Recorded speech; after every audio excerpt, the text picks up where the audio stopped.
I could run around in circles, but I get down to like the 6th best team in the country that has an argument for number 1. I think of like Clemson. I think Alabama has an argument to be number 1, and they were lower than Oregon.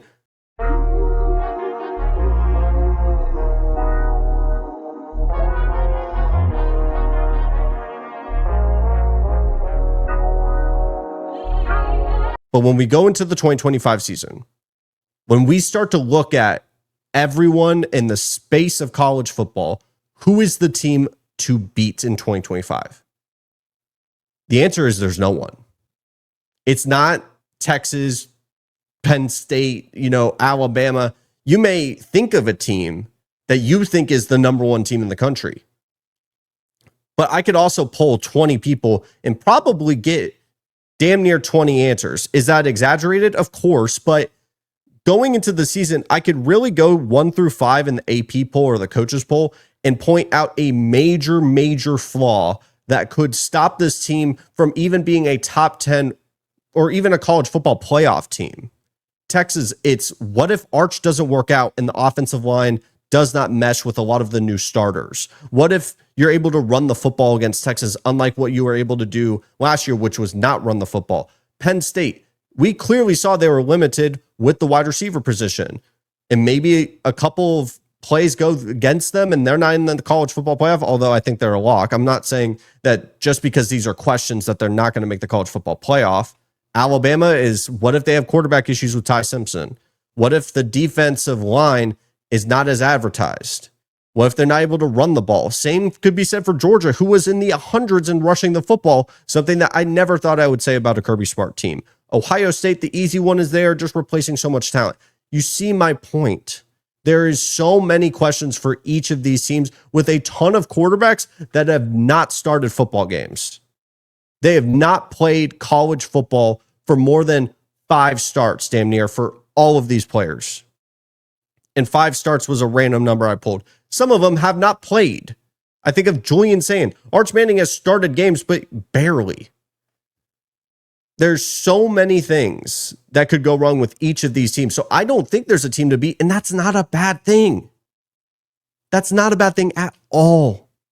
That means we have parity. That means there's so much unknown going into the season. And that's why I think there's another gear of hype. There's another level of excitement when we're talking about the 2025 college football season, because when I'm saying that there is not a team to beat going into the year, does not mean the teams that I just talked about could not be that level of good.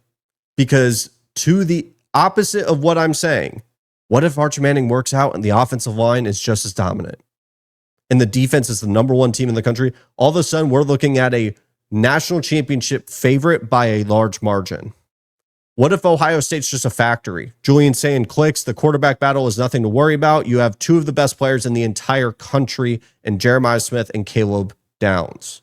What if Ty Simpson works out and it's just a turnkey with Ryan Grubb, and you have one of the best offenses in the country and one of the best secondaries and defenses overall? They become a national championship favorite. Penn State, what if the early reports that their wide receiver room clicked and it represents that on the field, and Drew Allar takes the step that everyone has been projecting him to take in terms of a true gunslinging quarterback that we know he has the talent to be that?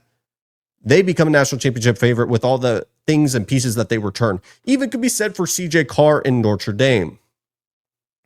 There's so much to be excited about in this college football season.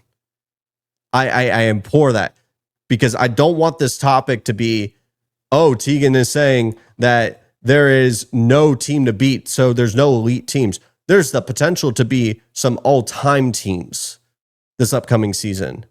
But going into this year, you cannot definitively tell me there's a team to beat, because I think when people talked about, and myself included, said, does Texas really deserve the number 1 overall, AP poll and coaches poll position going into the season? I got 200 comments telling me a bunch of different answers. And that just shows me that there is, so many people that do not believe that the AP poll is right, which is a not an uncommon occurrence, but usually you get a sense of agreement with maybe even 2 teams, 1 to 2. There's people that believe the national championship, back-to-back champion potentially. Ohio State is the simple way of way. The reigning national champions should be number 1 because they won the national championship last year. I could run around in circles, but I get down to like the 6th best team in the country that has an argument for number 1. I think of like Clemson. I think Alabama has an argument to be number 1, and they were lower than Oregon. That's the point. There's so much parity by 1 through 9. I think once we get to the top 10 team, that's where you get some complications. Like, I don't think Miami is a top 10 team. We'll react to the AP poll on Thursday.